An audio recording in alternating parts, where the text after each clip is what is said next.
Welcome to the Ad Nauseam podcast, where classical gourmands everywhere can finally get their fill. Join us for a delectable discussion of Greco-Roman civilization stretching from the Minoans and Mycenaeans through the Renaissance and right down to the present. And now, ladies and gentlemen, here are your hosts, Dr. David Noe and Dr. Jeff Winkle.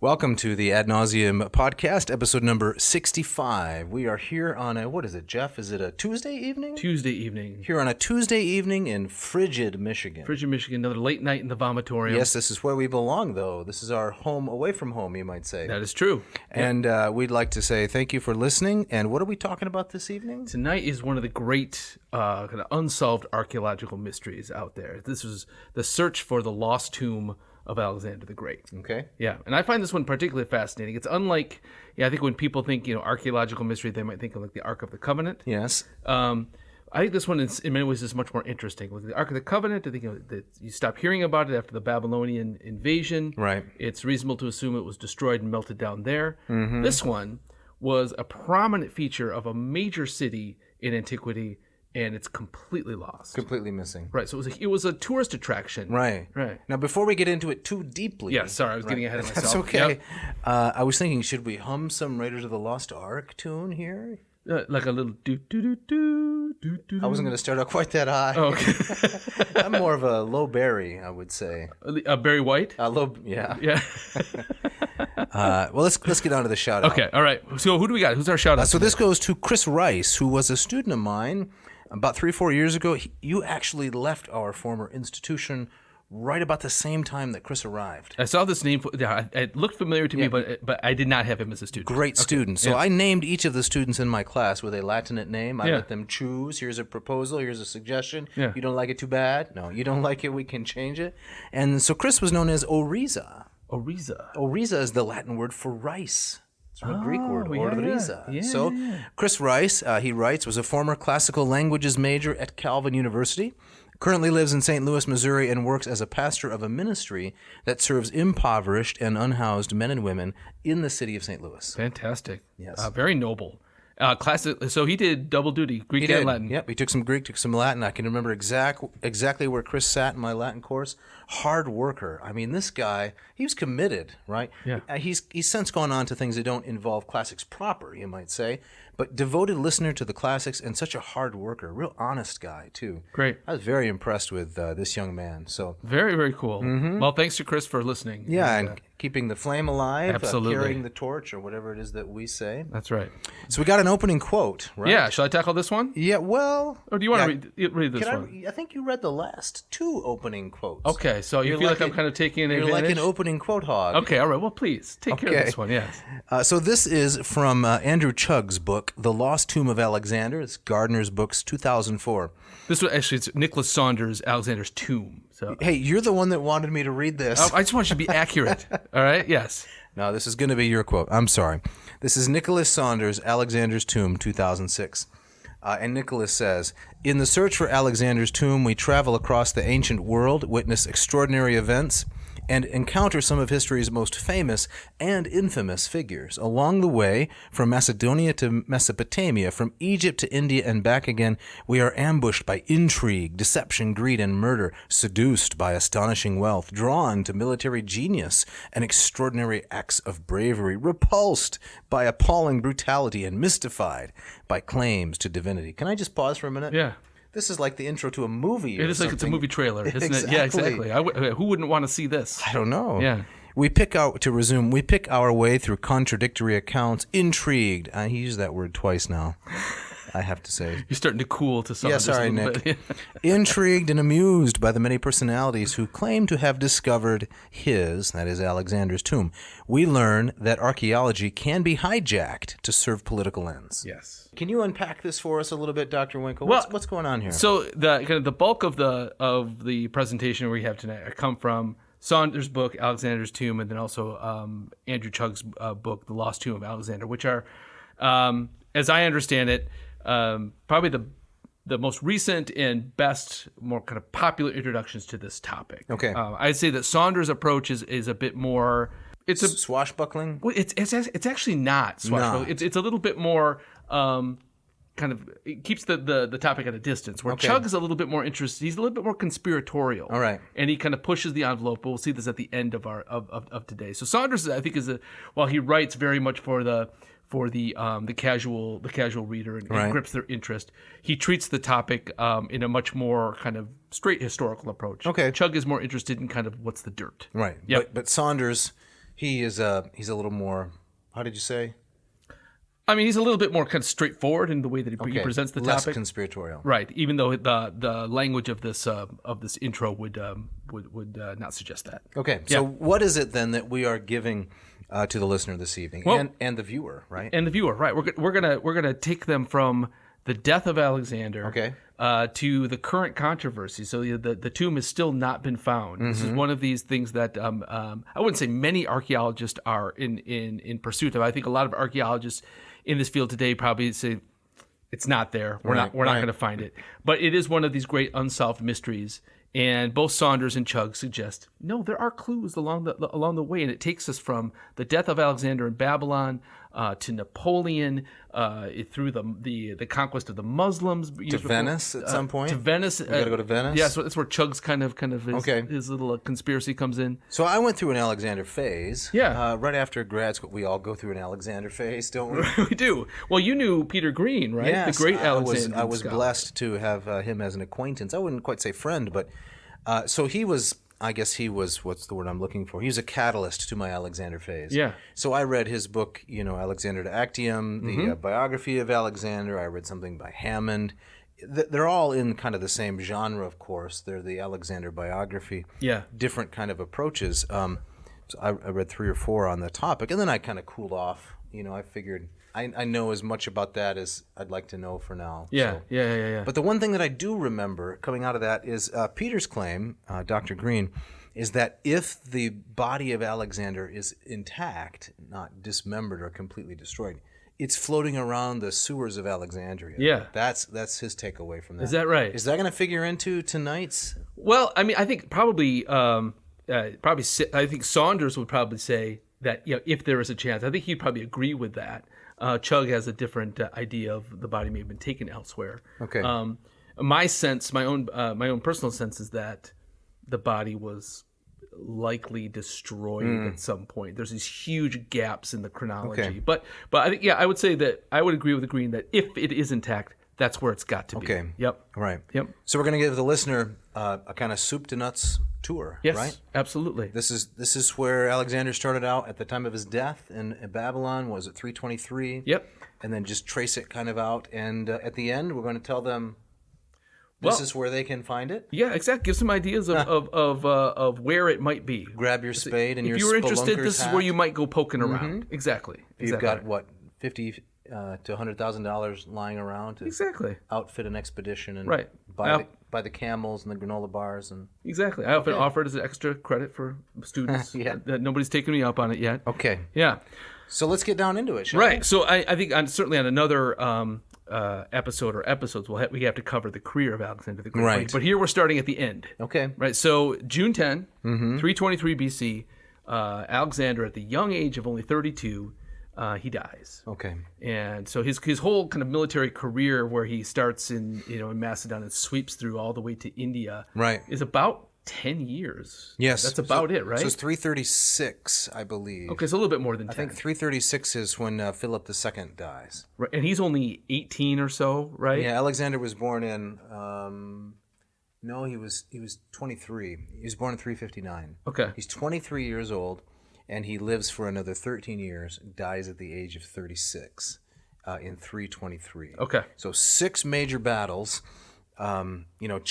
Listener, check this on Wikipedia. I'm going from memory here, but gets right up to the Indus River, right, in the Indian subcontinent. He looks across the river, has some skirmishes there, an important battle. Yeah. And he realizes, or his men realize, this is a massively populated place. There's no way that 10,000, 30,000 Macedonians are going to subdue this mass of people. And so Right. they mutiny, right? Right. And they head back. And then Alexander's army splits up Yes. into 2 different groups.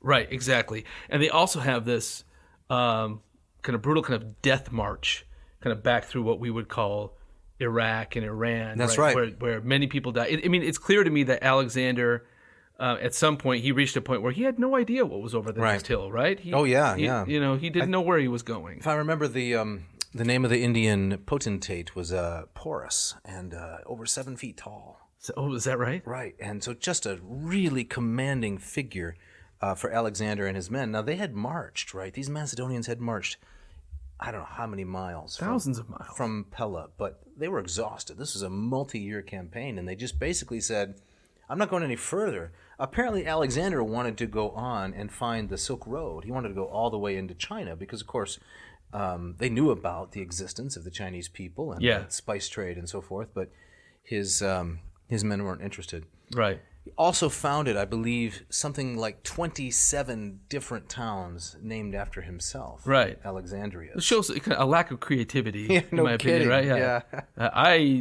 I dubbed this Alexandria. Right. Again? Really?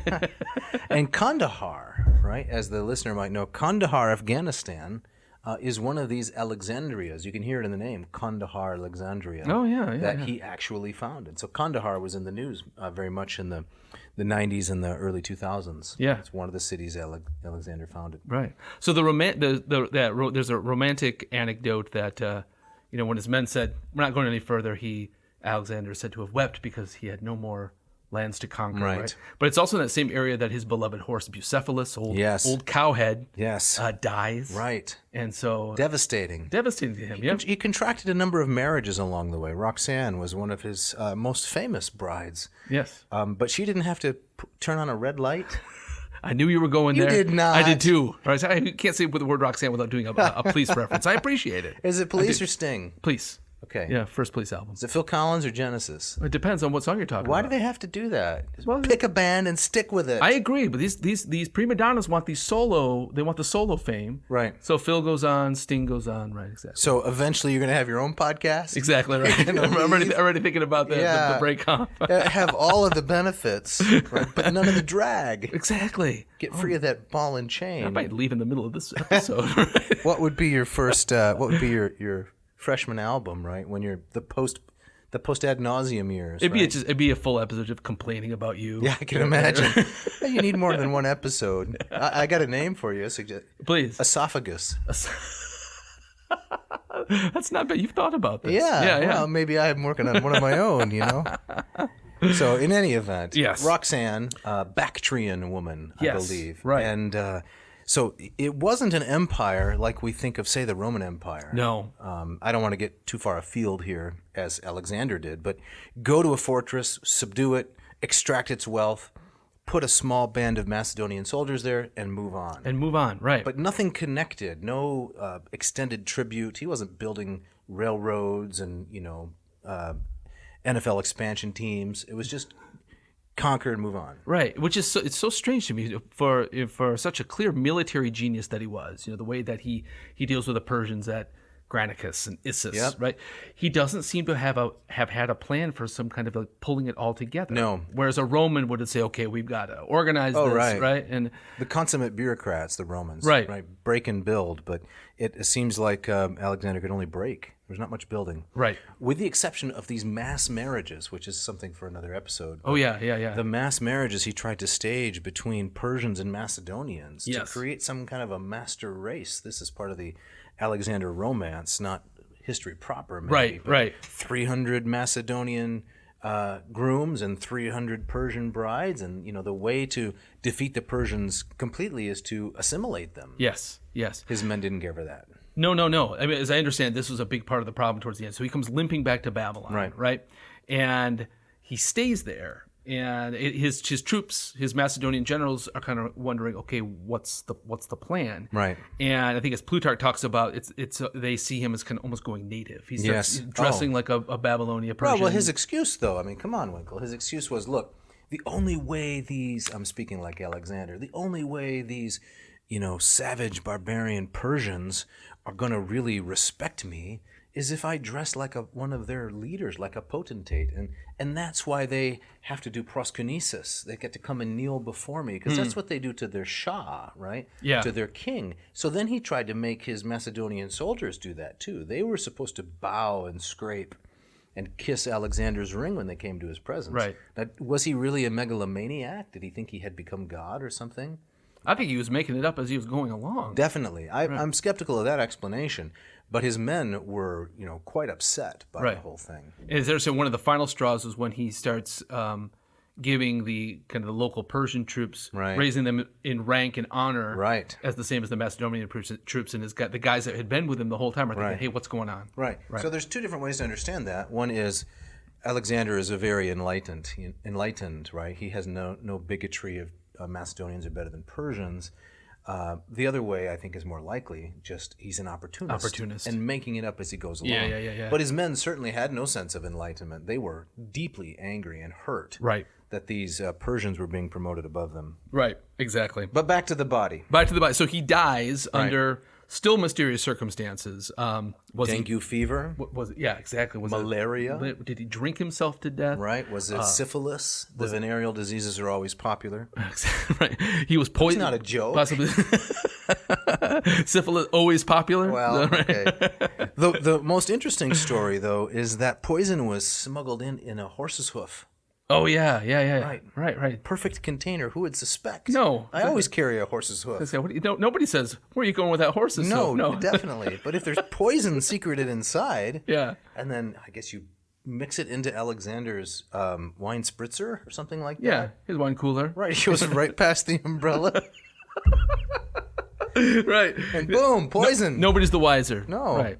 So according to the traditions, it's not in whatever he dies from. It's a bit drawn out. Right. People are coming. It's clear that the end is approaching. Right. And he's laying in bed. He's laying in bed. Right. But there's no plan. Okay, what are we going to do with all of this territory? What are we going to do with all of these 24 Alexandrias? Right. Right. And his generals gather around? Mm-hmm. We going there? Yeah, right. Exactly. And his cavalry commander, by the name of Perdiccas, apparently says to him, the question everybody's wondering, like, okay, who's next? Who's next? Right. To whom do you leave your kingdom? Right. And he puts his hand on his cheek and he says, kind of like the Godfather. Let me tell you something. And he gives a signet ring, or he holds out the signet ring, right? Mm-hmm. And he says, this belongs to whoever can take it. Yes, to the strongest. Right. Right. Like the not unlike the golden apple. Right? Yes. Thrown out onto the dance floor at the wedding of Peleus and Thetis. To the fairest. Calliste, to the loveliest. Right. And of course, we know from Plutarch that Alexander slept with a dagger. It's one of my favorite stories. I'm sure I've told it on air before. With a dagger and a copy of the Iliad under his pillow. Oh, yeah. Right? If he needed to slice an apple, right? He's got it right there, his paring knife. Right. And a copy of the Iliad because he wanted to surpass the exploits of Achilles. So I bet the To the Strongest was inspired by the golden apple idea. Sure, right. But who took it? Well, it's all up for grabs, right? I mean, add to this problem is there's still the question, well, is there if it's not going to be one of the generals, if it's not going to be one of the strongest, is there an heir in the family? Roxanne is pregnant, but she's not a Macedonian. So is this child legit from a Pella point of view? Right, the red light district. Yes, exactly. Right. So he's got a half brother back home, Philip III. Would that be a natural? But that's not going to fly either. Was this the Philip that was thought to have been physically weakened, congenitally weakened? Yes. Philip III? Yes. And his tomb is at Vergina, It right? is. Yep. Mm-hmm. Exactly. So that was, if it was going to pass to him, it would be a figurehead only, right? And his mother's still alive. Olympias is back there. Maybe she's going to be pulling the puppet strings. Angelina Jolie. Yes, from the Oliver Stone movie. Yes. What did you think of that movie? Awful. I don't think I couldn't make it through. The cinematography was outstanding. It was outstanding, but massive vistas shot on location. But that guy, who's the guy who plays Alexander, the Irishman? Oh yeah, who plays Colin somebody? No, it's not Colin Firth. No, I'll think of it. Gosh. I have succeeded in forgetting about him. Yeah, altogether. But I think Philip is played by Val Kilmer. Really? Mm-hmm. Val Kilmer plays his father, Philip II. That's correct. That's right. Most underrated general of antiquity. I would agree with that. According to Peter. Yeah. Peter Green. Yeah. Olympia and I can't remember that guy's name. In any event, To the Strongest. Yes. But who's the candidate? Ghost on the Throne. I think you've read that, right? Jamie Rahm's. Yeah, the Rahm book is about this question: who's going to succeed? Yes, right. Antigonus, the one-eyed, versus Perdiccas, right? Right. And this is where the body comes into play, really. So Are we up to the body? yeah, we're getting to the body. So I think in the way that certainly that Saunders and Chug kind of painted is that the idea is that nobody's going to back down. They all want the territory. They all want the prestige of taking Alexander's place. All of the generals. Perdiccas. They're warlords, right? Yeah, exactly. Ptolemy, Olympias' mother back home, Seleucus, Antigenes. Cassander, don't forget Cassander. Don't forget Cassander. Everybody always forgets Cassander. But the idea seems to be that whoever gets the body and gets to bury the body has a kind of a claim of legitimacy that nobody else can have. So they all want the body. It's a talisman. Yes, right. So it's not. It's in some ways it's less about the signet ring. It's about okay, who gets to legitimately bury Alexander. But why would the body confer any kind of legitimacy on the owner of the body? Well, I think it's They're gonna prop him up at events, like Weekend at Alex's kind of thing.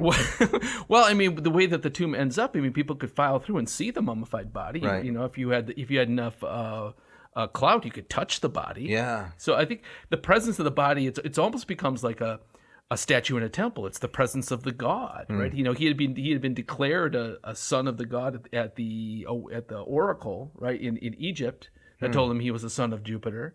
And so to have Alexander is to have kind of a god amongst you. Right. And so I think that comes into play. So enter Ptolemy at this point. So he wants to, he heads off for Egypt. Right. As I always understood, he kind of recognized that Egypt, as far as if we're going to divide this thing up, that's kind of the plum. Okay. That's the prize. That's where kind of the Alexandria of the Alexandrias is. And he recognized that's going to be a lucrative position, a powerful position. But he also goes there thinking that he's secured an agreement that the body's going to come back there. So he thinks, okay, I'm going to head to Egypt. I'll get the body, and that will kind of that will solidify my power base. Right. So, however, other guys are kind of pulling strings and making arrangements. Perdiccas, his cavalry commander, he apparently gets Olympias, Alexander's mother's support back in Macedonia, and says, no, we're going to bring the body back to the family tombs at Vergina. The one who slept with Zeus before she gave birth to Alexander. Exactly. According to tradition. Exactly right. Okay. And so he's going to be buried there next to his father, Philip II, whose tomb has been found. Correct. And so everything seems to be kind of going in that direction. And so it's kind of down to these two guys are kind of struggling over the body. Now, Ptolemy was a boyhood friend, right, of Alexander? Yes. Student of Aristotle. Right. And it was this Ptolemy who wrote the authoritative biography of Alexander during his time in Alexandria. Yes. Much later on in the story. Right. Lost. That's lost. Yes. Right. But there are a number of Alexander histories based on Ptolemy's original. Exactly right. So the body starts. They're going to take it in this grand procession, and they load it onto a catafalque, a large a catafalque. Okay. A large scaffolding chariot thing to carry the body, and apparently this was an elaborate, almost like a mini temple wagon being. It's not very subtle. What kind of a word is that? Do you know? I looked it up. So the kata is the Greek. Kata, and then the falque. Apparently, it's like an old French for meaning like a bench or a scaffolding. Okay. Like a sideboard. It's a moving sideboard Yes. on which you put the body of a deceased potentate. Exactly. I'm always looking for definitions. Yeah. Anthony Hopkins. What about him? In the Oliver Stone, Alexander the Great. He's in that too? Why don't I He remember is any of Ptolemy this? right at the end. Oh, okay. He's telling the whole story. Oh, He's yeah. Ptolemy right at the end. Gotcha. So the thing was loaded with good actors. Right, but sometimes that doesn't. bit of a dud. It doesn't work. It's like a super group that just it doesn't put out very good music. Right. Yeah. Like when Janet Jackson and Who did she get together with? never mind. Previous episode. Anything Sammy Hagar's done after Van Halen would fall into that category. Okay. Right. So Ptolemy makes arrangements. Yes. So he's bribing people. He's paying off. He has to pay off, and so there's a certain Aridaeus. Okay. He's in charge of the whole catafalque. Okay. And so it makes me think of like Lincoln's funeral procession. Yes. So the train going from Dragged Washington on and on. to D.C., making its way to Springfield. Right. And people would know it's coming, and so they stand by to watch it. Right. Throw flowers and so forth. And exactly right. it was a public event, a major public event. So I think this had to be something like this. And Right. so Alexander's death, the news of that must have rippled throughout the territories, and probably lots of people came to watch this huge rolling catafalque Yeah. go by. Parade. Right. So Ptolemy pays off the head of the guy who's in charge of this procession. Arrhidaeus. And they reach a certain crossroads, and instead of going north to Macedon, Flips the switch on the train track. He does exactly, just like And that. there it goes Boom! off down the wrong direction. It's going south towards Egypt. And Ptolemy, he said he rides north with an army. He intercepts it and makes sure it kind of makes its way to Egypt. Brings it back to Egypt. Mm-hmm. The body of Alexander now in Ptolemy's possession. Yes. Yep. Okay. Perdiccas finds out about this. He's furious, as you would expect him to be.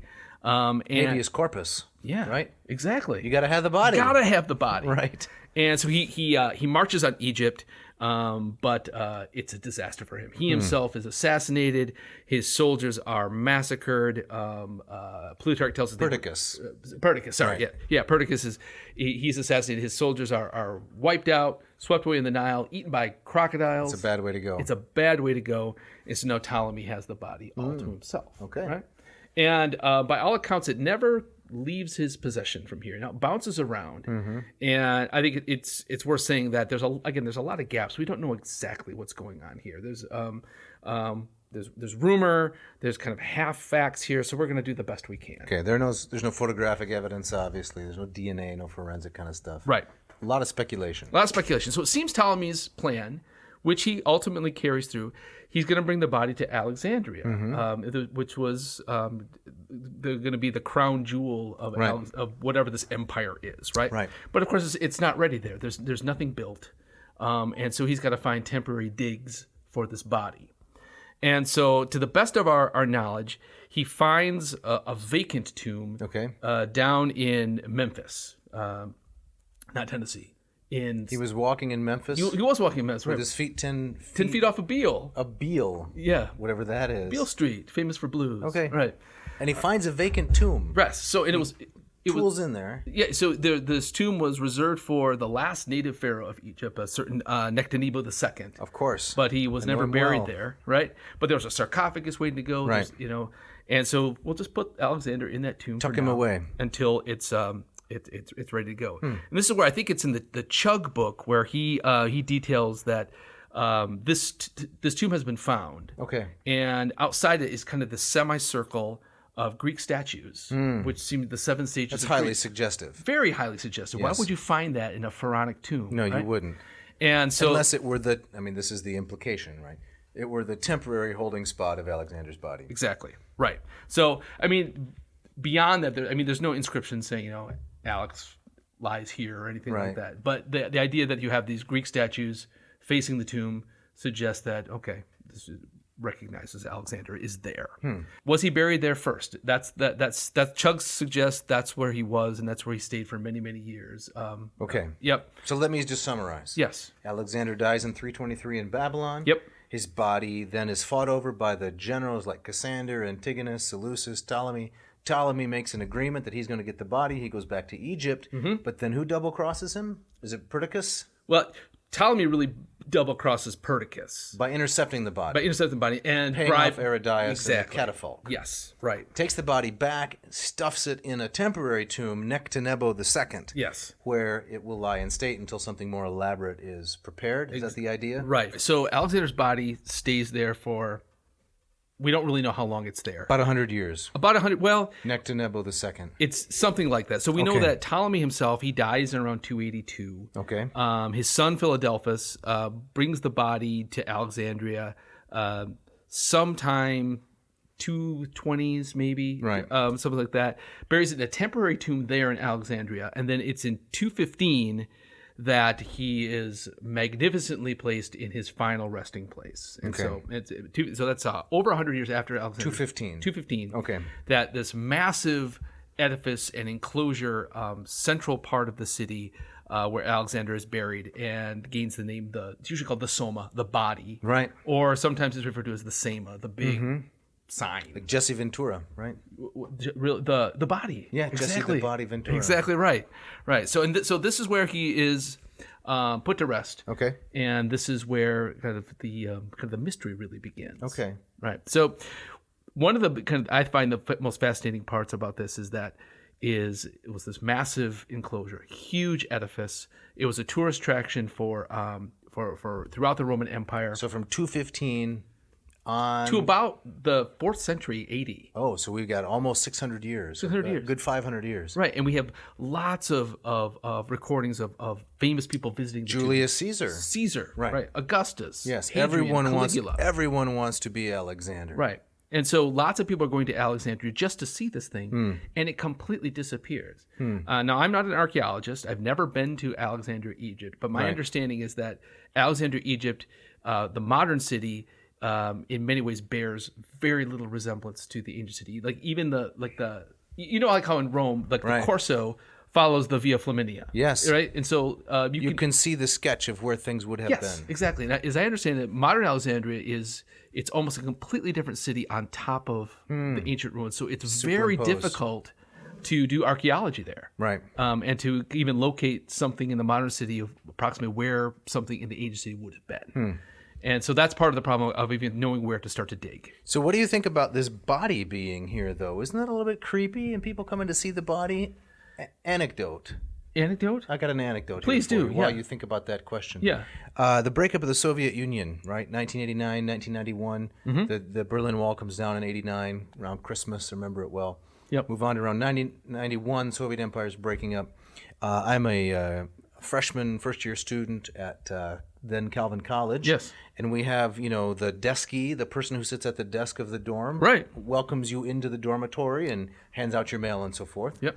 And a friend and I put a sign-up sheet there on the desk to accompany us on our tour to see Lenin's tomb, Lenin's body there in Moscow at the Kremlin before it was dumped in a ditch or something like that. This is just a joke, entire spoof. Yeah. People started signing up. I want to go. I want to go and see this body before it's. And so then we started adding options, right? Do you want the Cuban package, right? We'll also, stop by Cuba, check for cigar or no cigar. Visit Fidel. Exactly. Yeah. Do a whole tour. Nice. We're trying to just, have a laugh and make fun a little bit of communism and its collapse. Yes. Eventually, the RD, the resident director of the dormitory, had to say, "You people are taking this too seriously. You got to knock it off." Really? It was Canceled it. really? Yes. Pulled the sheet? Pulled the sheet. Oh, tore man. it right up from the desk, and that was exciting. But it's kind of creepy. These people filing past Lenin's body. Right. What, 70 years after his death, something like that? What's even creepier is it didn't get dumped in a virus pile. It's still there. Well, You can still see it, right?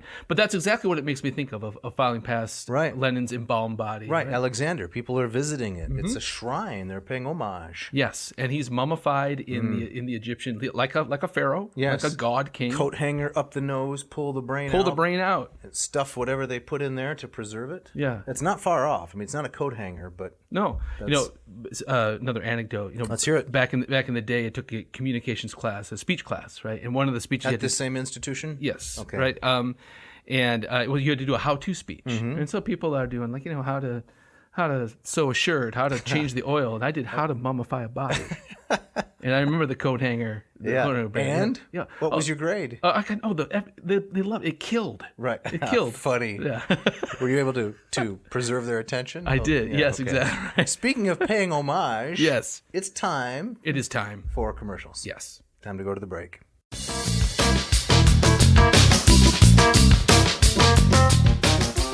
This episode of Ad Nauseam is brought to you by Hackett Publishing. With offices in Cambridge, Massachusetts and Indianapolis, Indiana, Hackett has been bringing high-quality, affordable translations to a mass market for, more than 40 years now. Yes. Jeff, what do you like about Hackett? I like the affordability. Yes. I love the quality of the translations. I was just reading just yesterday. Don't give me Euripides Bacchae again. No. This is actually the copy of Ovid's Metamorphoses, which right. we referenced in a recent episode. Yes. And beautiful cover. Yes. Just a quality package. Really readable, accessible translations.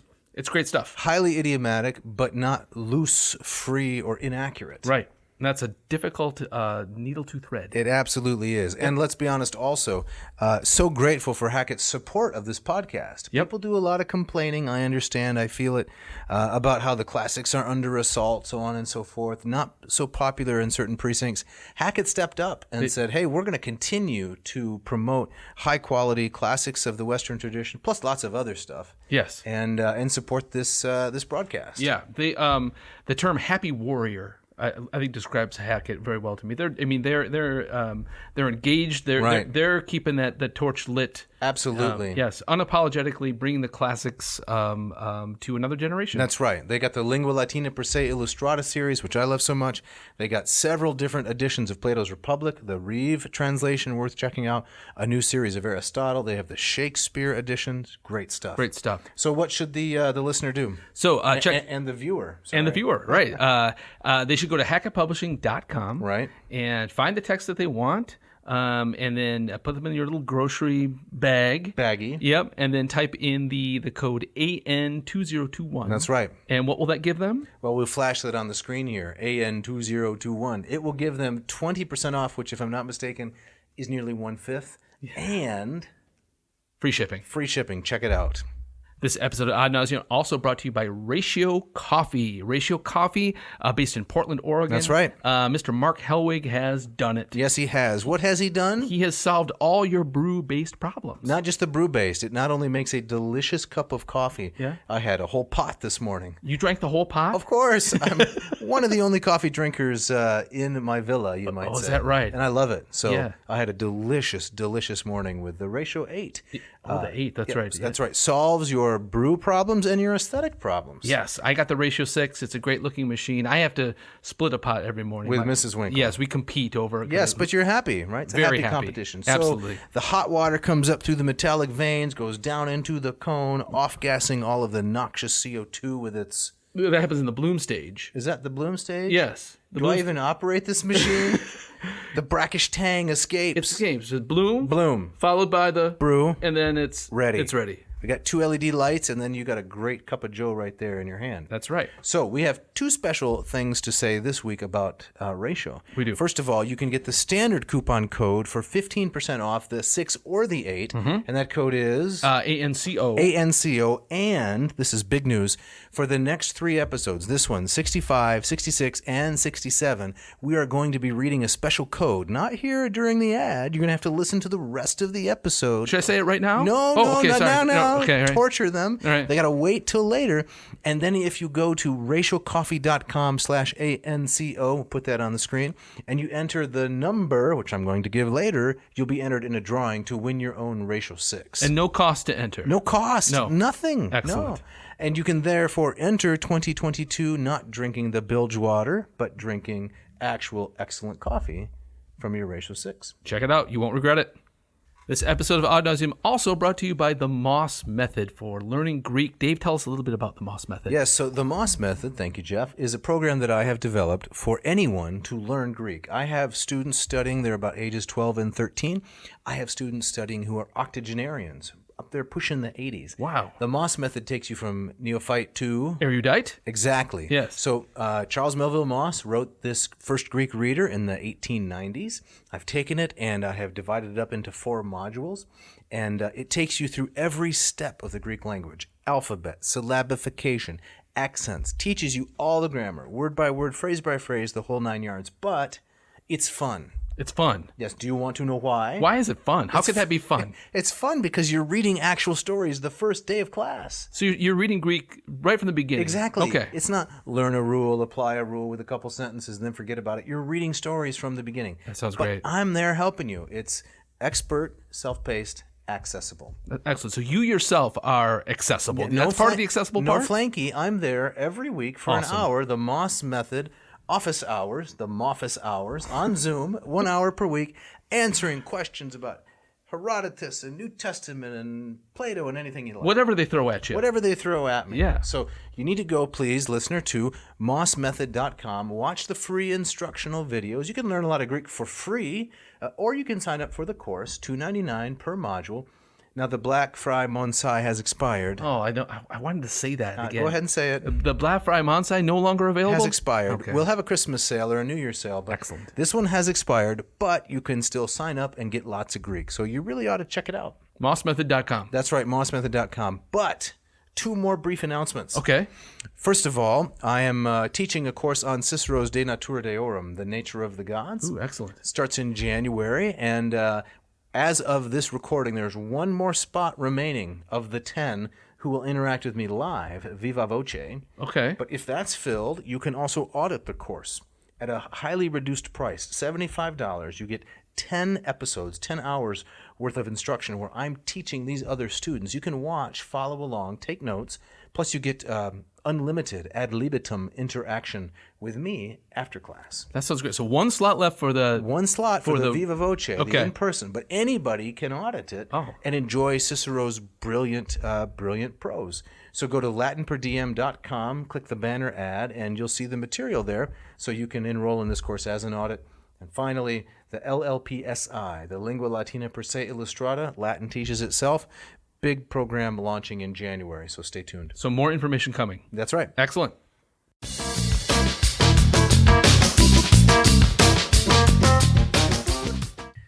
All right, Jeff, so as we get back into it now, the body of Alexander is in Alexandria, in the possession of the Ptolemaic dynasty. Yes. Temporarily in the tomb of Nectanebo II. Right. And the years around 215, 200. And now it's finally in its massive new enclosure. Okay. Right. So it's out of Nectanebo II. Yes, exactly right. It's in the large pyramidal thing that the Ptolemy family built. We think. Okay. Right. So as we were saying, this is part of the oddity that apparently it was this massive enclosure, right? A massive tomb. People are coming from all over to see it, and it's completely disappeared. And the very just vague descriptions of what it looked like. So it was there from approximately 215, you said, to almost the 4th century? We think so. So mid-300s or so? Something perhaps. like that, right. And it was, apparently it was a thalos. It was a circular tomb. A circular base with some kind of pyramidal top. Right. That's what we think. And so... and if I may, if a rooster laid an egg on the top of that tomb, which side would it roll down? I have no idea what you're talking about. Okay, never mind. It's a riddle you tell children. Oh, it is? Roosters don't lay eggs. Oh, okay. I completely missed that one. Try it out on your kids. I'll try that. Right. Okay, which side does it roll down? So Chug talks about, okay, well, if it doesn't exist and we have these vague descriptions, how can we get a better idea of what it might have looked like? Right. And so his idea is that we might look at some of these imperial tombs that come later. In the Hellenistic era. Yes. Got it. In the Hellenistic era and into the Roman era, if you or even tombs that even predate Alexander. So he suggests that we know that Alexander visited Cyrus the Great's tomb. Yes. And that survives. It does, yes. Yeah. And so we should throw a picture up of that at this point. So we should. What it looks like. Yes. So he suggests that maybe when Alexander's sweeping through, he's thinking, I might want to be buried in that fashion. He's taking notes. Right. So you have the kind of the stepped base with a kind of triangular top on the above it. It's kind of like, correct me if I'm wrong, but it's kind of like these tombs are a miniature of what you might find in a cemetery, but on a massive scale. Yes. There's Exactly. There's no functionality to it. Typically. Right. Exactly right.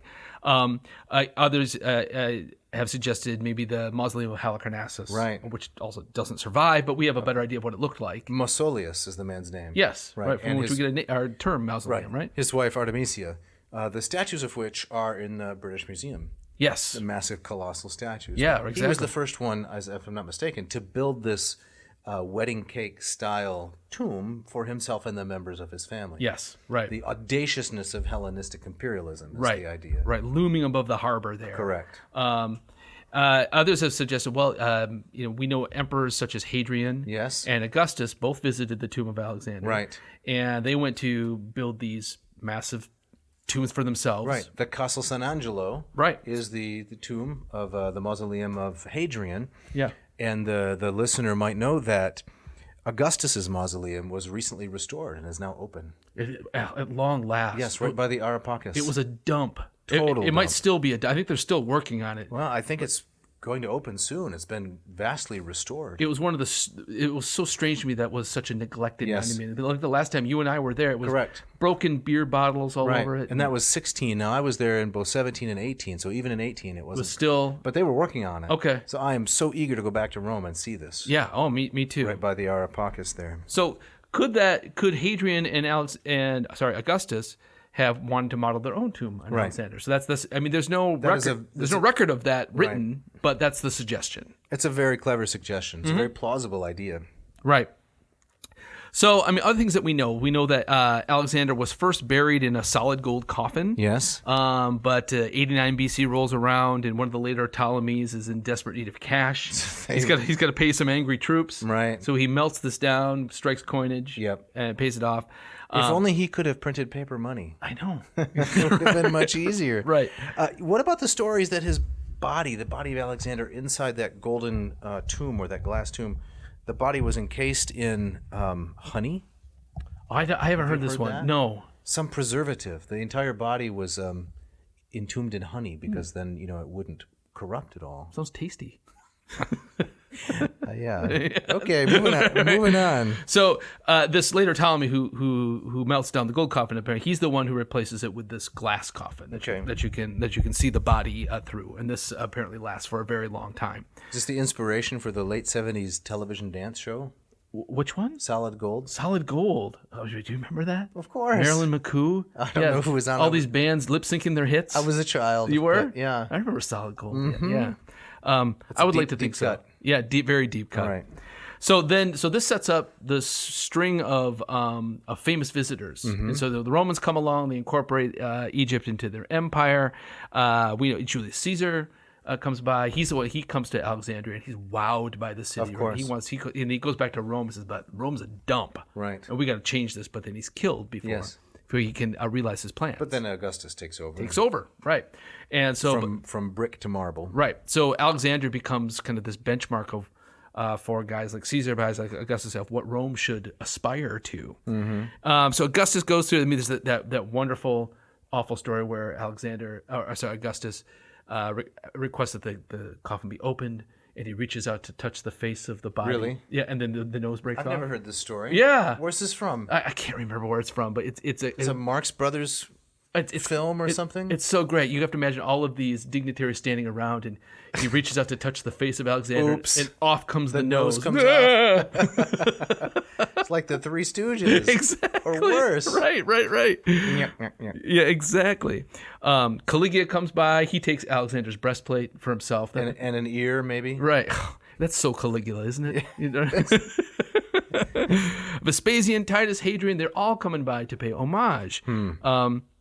And so this goes on. What about Septimius Severus? Oh, that's where we're headed next. That's where he's headed next, right? So you get to the early part of the 3rd century. Severus comes by, and he's horrified about how many people are just filing through. Right. It's the Severan dynasty. Yes. 200 AD. It's like a subway stop. People are just kind of walking through past the body. He says, this cannot be. So he's the one who seals it up. No more visitors, and throws in a bunch of the magical papyri, other things that he disapproved of. Things that belong to the Egyptians. Yep, seal it up. Is this some reading for Alexander? Is that the idea? Is it like a Egyptian burial in that sense? Maybe something like like you can take it with you. Right. Perhaps not said facetiously, but authentically. Exactly. Right.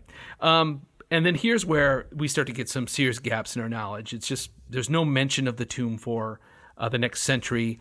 And then 3rd and 4th century of Alexandria, we're starting to see the spread of Christianity. Okay. And a lot of pushback against these pagan temples. And you can see why some early Christians wouldn't like a tomb of a god king in their midst. Right. And so there are there's wars, there's sieges, there's natural disasters, there's anti-pagan riots, there's tsunami.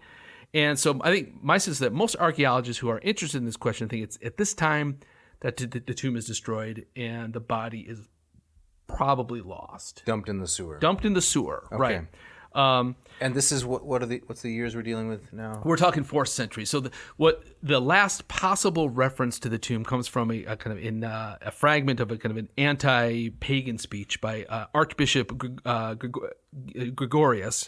Is it Georgius? Georgius, sorry. That's okay. And this dates to the year 361. And in his fiery polemic, he says, "How long shall this tomb stand?" And the idea is that he's referencing to this, maybe even standing in front of it. Like, how long will we let this pagan monument sit here? It's been almost 600 years. Right. Let's put it to rest. And then maybe it's after this that the tomb is burned down in one of these clashes. Right.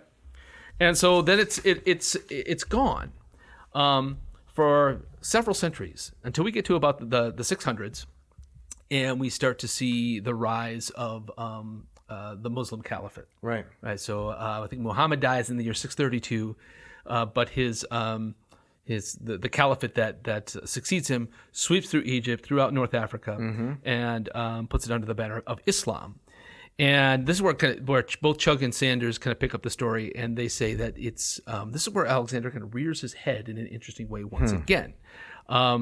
Alexander's memory amongst the Muslims seems to be a much more favorable one than under the early Christians. Okay. And so they venerate Alexander, and they call him in Arabic the Zulkarnain, the two-horned one. Okay. And so This is because on his coinage. right. So he's depicted as the god Ammon. That's right. Zeus Ammon. Zeus Ammon. So in Libya, there was a shrine or an oracle to one of the Zeuses, the local Zeus Ammon. Yes. Who apparently, someone listening can probably set us straight, was associated with some of the Carthaginian gods. So he was a Semitic god, right? Like the Baals of the Old Testament. Yes. And so the Carthaginian people, Phoenicians, were coming from the Levant, right? From Right. the area of Palestine. They go west to what is today Tunisia. They found the city of Carthage, 8th century BC. And so then in Libya, Zeus Ammon, right, is a mixture of a Greek god and some kind of Semitic god. And of course, the famous story is Alexander arrives at that temple. It's as far west as he went in the desert sands. Right.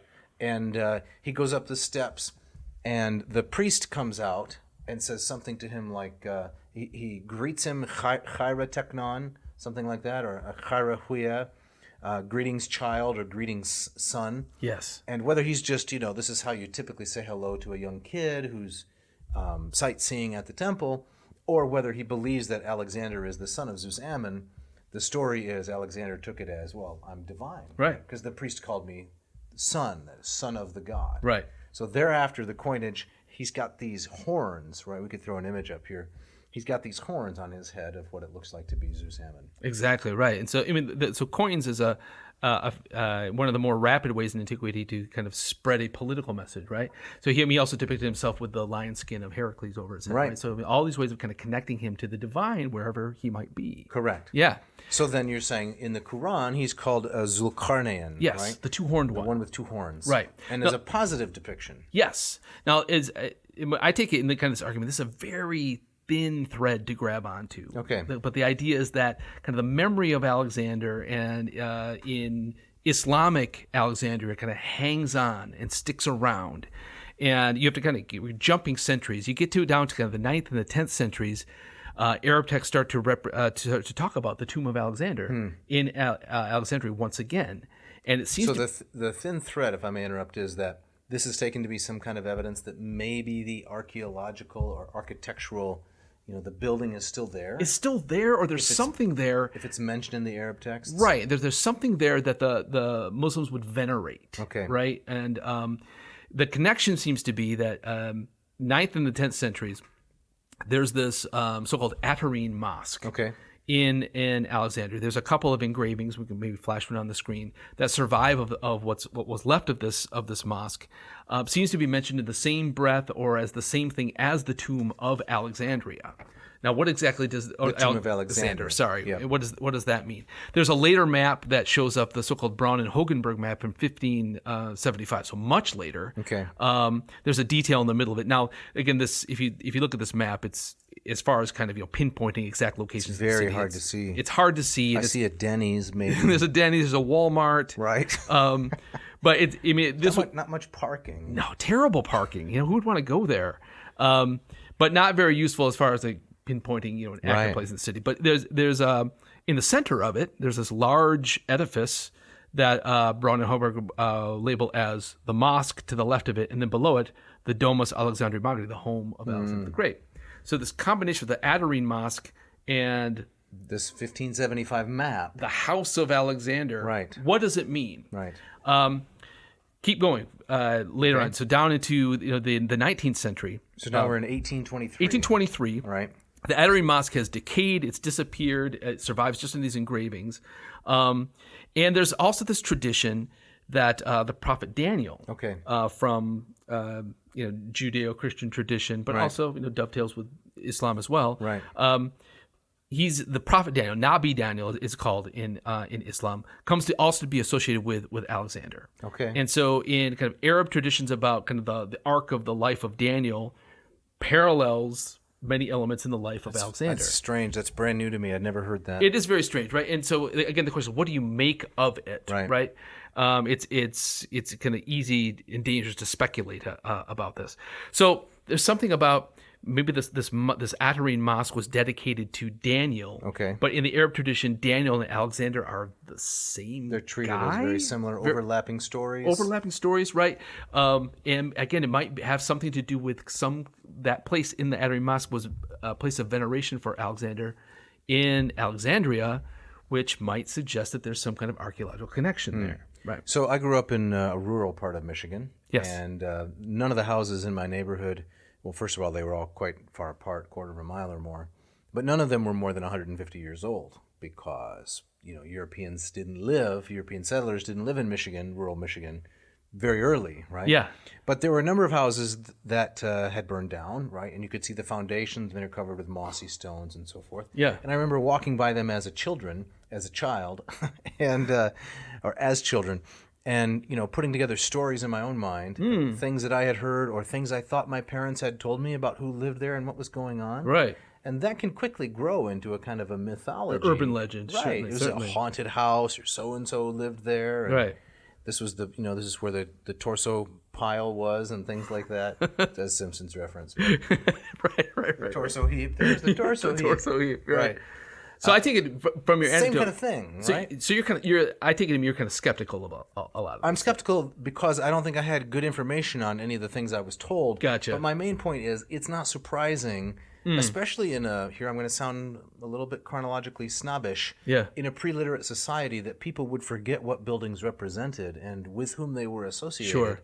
And as hundreds of years go by, they start to think that this building belonged to Daniel, maybe instead of Alexander. Right. And who can keep track of all this Exactly. stuff? Who can keep it straight? Right, exactly. So I think you do have to kind of approach this with, it's fun to kind of dive into the story, but you have to kind of take it with a grain of salt. So, interesting fun fact: Schliemann, of one of our early. No, you mean Schliemann. Schliemann. Right. He applied to dig there. He wanted to find Alexander's tomb. Does that surprise anybody? To whom did he apply? I don't know. Whoever was in charge there. The Turkish? The Caliphate. Were the Ottomans in charge of I believe it was Egypt? the Ottomans, yes, still at that point. So here's a good point to say that the code for ratio is 6567. 6567. We should look meaningfully at the camera. It's 6567. Maybe flash it up here. Enough said. So Schliemann wanted to dig there in 1888. Got the stiff arm. Right. That's no good. He would have found something. Oh, he would have found something, even if it was not fake. Found it, he'd have made it He up. would have made it up. Right. He'd have found that nose. Yes. Yeah, he The would have one that found that nose. Augustus broke off and tried to dump back in without anybody noticing. Exactly. Oh man, that's a story waiting to be written. So now, what makes this really interesting? So in this engraving, which if you're watching this, we can show on the screen. Of the Atharine Mosque, you can see in the middle, underneath this little kind of dome chapel, you can see a little sarcophagus in there. And this sarcophagus was later found, and it was part of the same time Lord Elgin is taking away the Parthenon marbles, and Napoleon's gathering up stuff for the Early Louvre. 19th century. Early 19th century.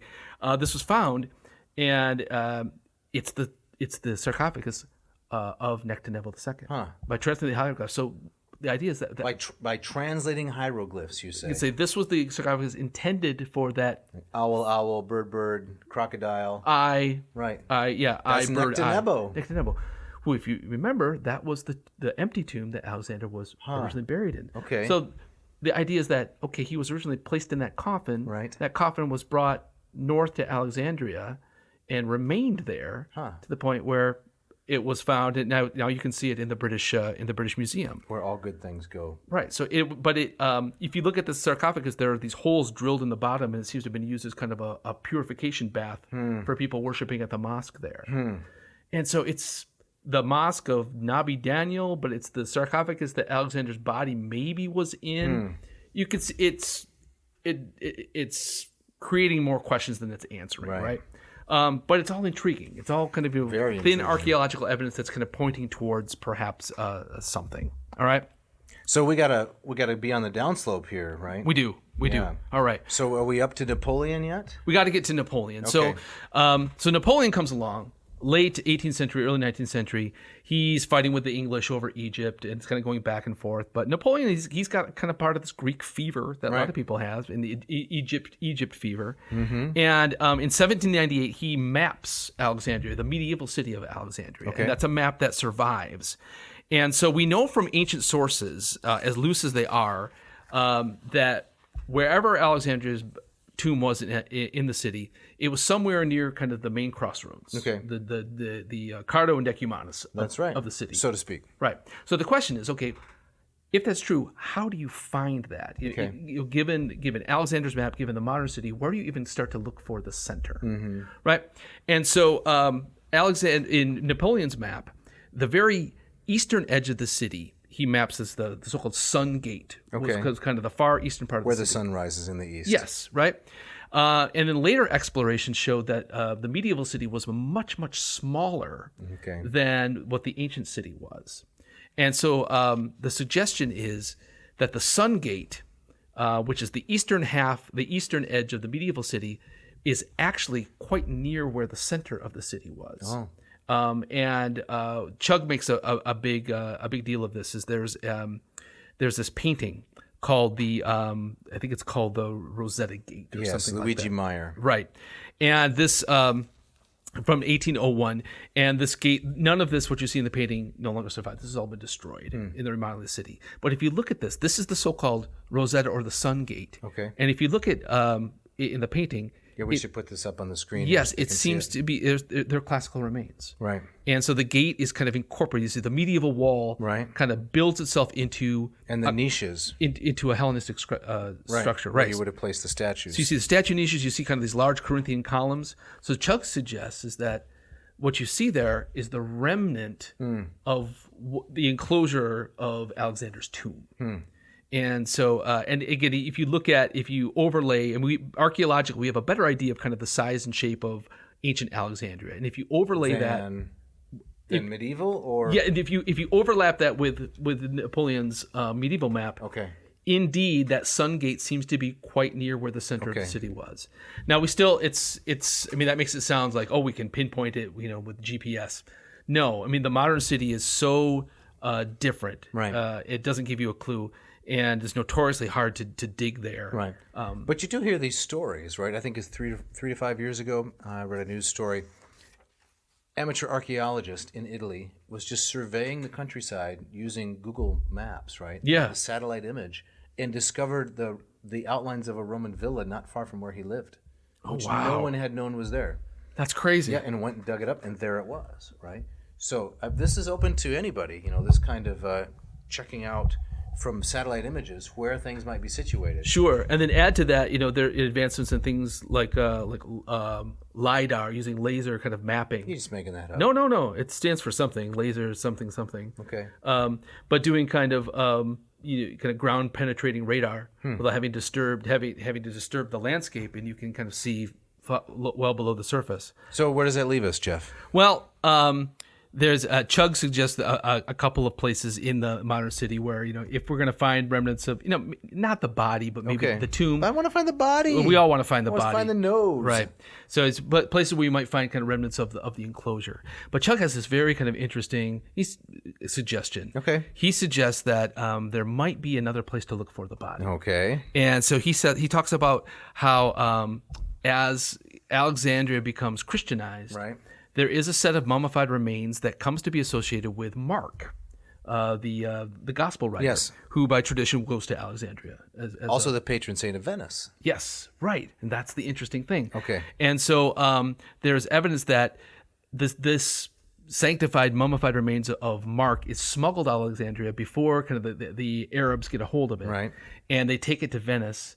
And they place it in the St. Mark's Cathedral, which you can see there with all the pigeons there in the famous square there. Now, there are traditions that Mark's body was burned by pagans, but Chug, he says, why would Mark's body have been mummified? Right. That's not a Christian burial, right? No, he's typically just buried. Right. So, but the tradition is that this mummified remains was taken and buried in Venice, thinking this is the body of Mark the Evangelist. So he suggests there might have been one of these a mistake, or one of these convergences of association. So someone picked up Alexander's mummified body, Yes. thinking it was Mark. I think it was Mark's, or saying this was venerated. Let's transfer that veneration from Alexander, or whoever Yeah, this is, right. to a Christian figure. in a similar way in which Ptolemy stole the body. Exactly right, and also in a similar way that the Muslims perhaps associated Daniel with Alexander. Kind of Right. this merging of sanctity. Yeah, you like this kind of stuff, don't you? I do. I mean, I know. don't fully buy Let's it. throw in some liminality here. Well, we don't have to go that far. Okay, all But I right. mean, Chug goes so far as he says, "Let's open that thing up and See what's down there. let's do some DNA. Well, Let's do our in the interesting suggestion, in the third Raiders of the Lost Ark movie, Indiana Jones movie, Yes. right, which is not Raiders of the Lost Ark, it's Last Crusade. Last Crusade." Yes, The beginning of that is in the square of St. Mark's in Venice. That's right. right. And the square collapses or something, and they go down in the sewers, right? Yes, Yes. I don't remember all the details. There's a boat involved and such, but Yeah. it's apropos of this conversation because something's down there. Yes, exactly. Right. So, All right. I don't know if I go as far as Chug as Okay. let's crack the sarcophagus open and poke around down there, but it's at the very least an intriguing, fascinating suggestion. If they did, he'd be on History Channel. Absolutely. He'd have a second book, Yes, he would. maybe a movie. Maybe that's what he's angling I don't for, know. right? Maybe we could get him on the podcast. Yeah.